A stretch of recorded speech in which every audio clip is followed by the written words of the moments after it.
Subscribe now and press the bell icon. Never miss an update. Hello students, आज हम लोग crystalline and acrystalline solids की बात करेंगे।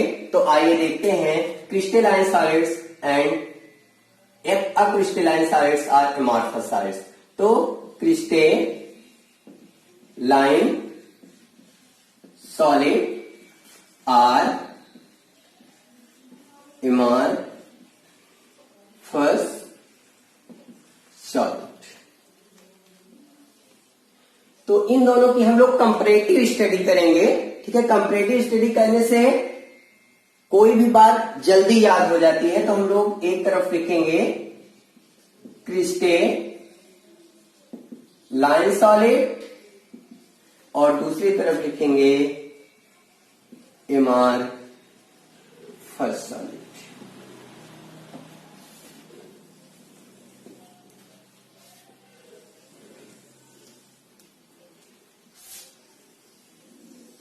ठीक है, तो क्रिस्टलाइन सॉलिड्स क्या होता है?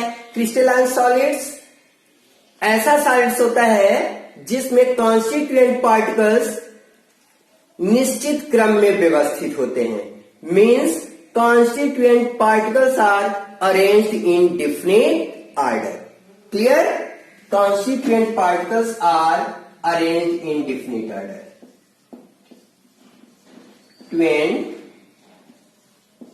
Particles are arranged in definite order like this.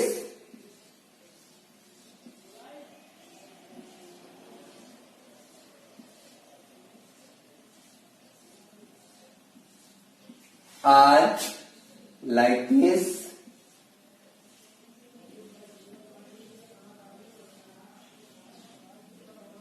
Like this. Amorphous solids की बात करें तो एमॉर्फस सॉलिड्स में कॉन्स्टिट्यूएंट पार्टिकल्स जो होते हैं वो निश्चित क्रम में व्यवस्थित नहीं होते हैं। Means constituent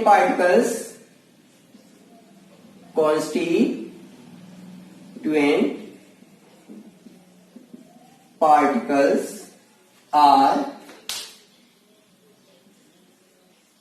arranged in indefinite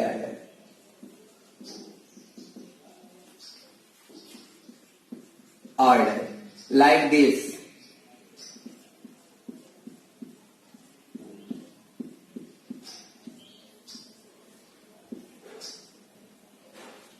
Clear? Next point, crystalline solids जो होते हैं वो रेगुलर ऑर्डर में अरेंज होने के कारण या डिफिनिट ऑर्डर में अरेंज होने के कारण इनकी ज्योमेट्री क्या होती है? फिक्स होती है, यानी ये फिक्स ज्योमेट्री रखते हैं। और जो एमॉर्फस सॉलिड्स होता है not fix geometry.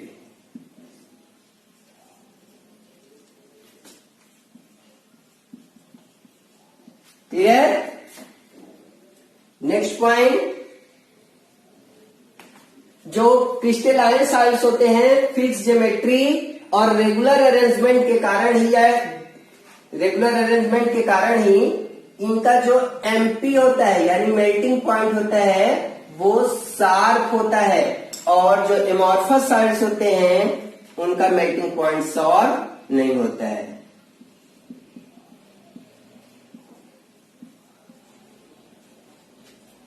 Clear? Next point, जो क्रिस्टलाइन सॉलिड्स होते हैं वो एनिसोट्रॉपी शो करते हैं। क्या शो करते हैं? एनिसोट्रॉपी शो करते हैं। और जो एमॉर्फस सॉलिड होते हैं वो आइसोट्रॉपी शो करते हैं। What is anisotropy and what is isotropy? तो एनिसोट्रॉपी किसी भी क्रिस्टल का वह गुण होता है जिसमें वह उसके भौतिक गुण अलग अलग डायरेक्शन में अलग अलग होते हैं। अगर किसी भी क्रिस्टल के भौतिक गुण अलग अलग दिशाओं में अलग अलग होंगे तो उसे हम एनिसोट्रॉपी कहेंगे। अगर किसी भी क्रिस्टल के भौतिक गुण अलग अलग दिशाओं में एक जैसे होंगे तो उसे हम आइसोट्रॉपी कहेंगे। Means physical property are same in all direction, physical property are different in different direction. या हम लोग इसको दूसरे शब्दों में कहें तो अगर हम किसी भी क्रिस्टल के स्ट्रक्चर को देखें, किसी भी क्रिस्टल के स्ट्रक्चर को देखें और वो हमें डिफरेंट डायरेक्शन से देखने पर डिफरेंट डिफरेंट दिखाई दे तो उसे हम कहेंगे एनिसोट्रॉपी। और जब डिफरेंट डिफरेंट डायरेक्शन से देखने पर एक जैसा दिखाई दे तो उसे कहेंगे आइसोट्रॉपी। एग्जाम्पल के लिए हम लोग देख सकते हैं कि सीजियम क्लोराइड का एग्जाम्पल लेकर के, तो सीजियम क्लोराइड सीजियम और क्लोराइड आयन से बना होता है।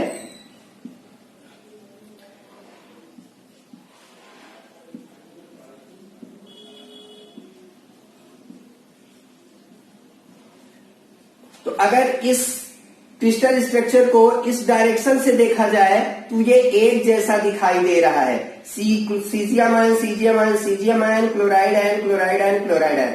बट अगर इसको इस डायरेक्शन से देखा जाए या इस डायरेक्शन से देखा जाए तो ये डिफरेंट दिखाई दे रहा है। तो मतलब डिफरेंट डायरेक्शन से देखने पर जब कोई भी क्रिस्टल स्ट्रक्चर डिफरेंट दिखाई दे तो वो एनिसोट्रॉपी कहलाएगा।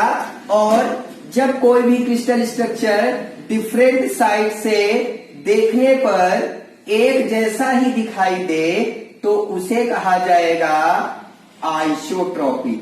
जैसे ये क्रिस्टल स्ट्रक्चर है, इसमें इरेगुलर ऑर्डर में अरेंज्ड हैं कॉन्स्टिट्यूएंट पार्टिकल्स, और इसको अगर हम इस डायरेक्शन से देखेंगे तो भी ये उसी तरह दिखाई देगा, इस डायरेक्शन से देखेंगे तो भी, क्योंकि इस डायरेक्शन से देखने पर ये छोटे पार्टिकल्स बड़े पार्टिकल्स सब दिखाई देंगे इधर से भी देखने पर, तो ये आइसोट्रॉपी कहलाता है।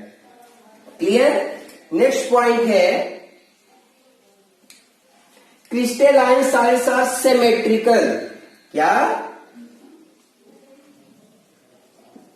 सिमेट्रिकल।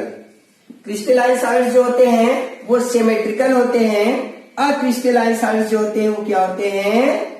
असिमेट्रिकल होते हैं। अब बात आती है ये सिमेट्रिकल और असिमेट्रिकल क्या होता है। तो symmetrical molecules are symmetrical crystal ऐसा क्रिस्टल होता है जो टू इक्वल हाफ और टू आइडेंटिकल हाफ में क्या किया जा सके?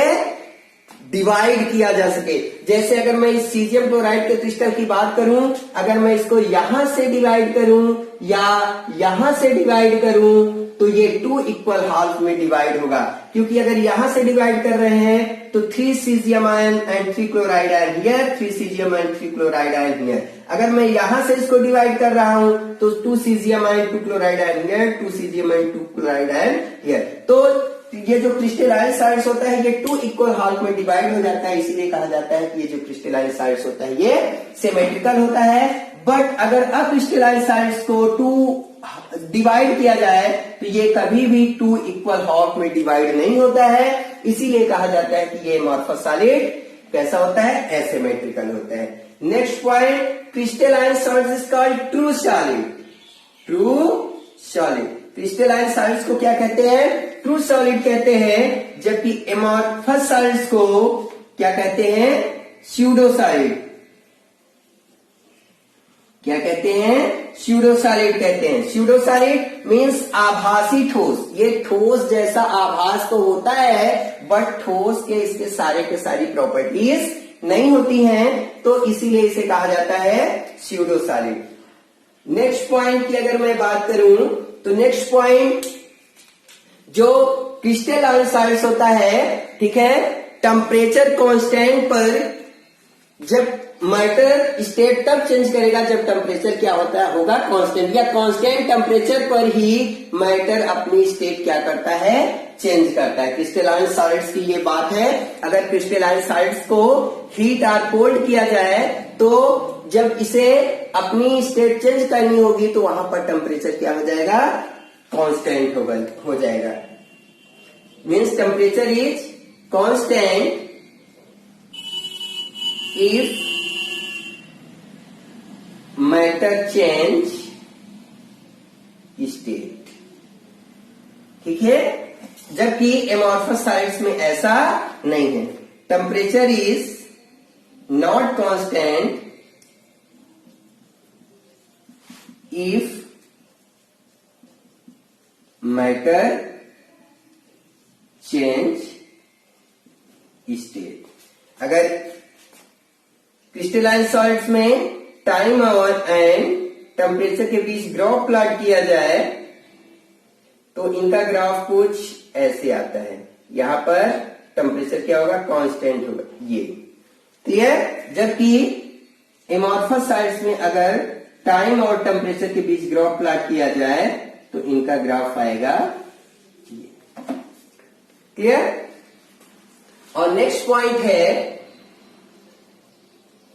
जो क्रिस्टलाइन सॉलिड्स होते हैं ये रिजिड होते हैं। क्या होते हैं, रिजिड होते हैं, ठीक है। और जो एमॉर्फस सॉलिड होता है वो not very rigid, not very rigid, not very rigid. ये बहुत रिजिड नहीं होते हैं। अगर इन्हें हम बेंड कर दें तो ये क्या हो जाते हैं, टूट जाते हैं या ब्रेक हो जाते हैं, क्लियर। नेक्स्ट पॉइंट है, crystalline solids are bound with definite planes. Crystalline solids जो होंगे वो डिफिनिट प्लेन से ही टूटेंगे। जैसे अगर मैं बात करूं किसी भी मेटल सॉल्ट क्रिस्टल की, तो मेटल सॉल्ट क्रिस्टल जो होगा वो अगर उसको ब्रेक डाउन किया जाए तो वो डिफिनिट प्लेन से ही टूटेगा, क्योंकि वो एक क्रिस्टलाइन सॉलिड है। तो क्रिस्टलाइन सॉलिड्स क्या होता है, बाउंड विथ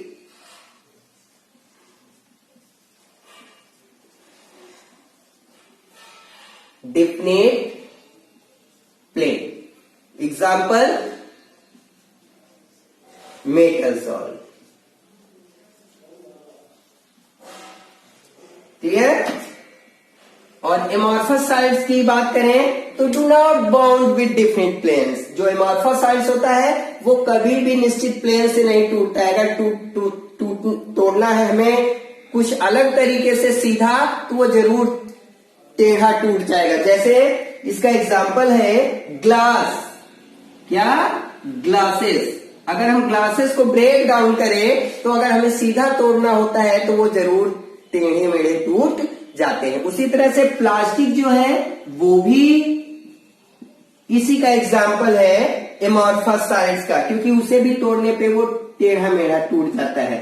और साथ ही साथ रबर जो है वो भी एक एमॉर्फस सॉलिड ही है। Means amorphous solid is not bound with definite planes, definite plane, clear. तो ये हुआ क्रिस्टलाइन और अक्रिस्टलाइन और एमॉर्फस सॉलिड्स की कंपैरेटिव स्टडी। तो इसको आप लोग नोट कर लीजिए, ठीक है। आज की क्लास यहीं ओवर होती है। Thank you.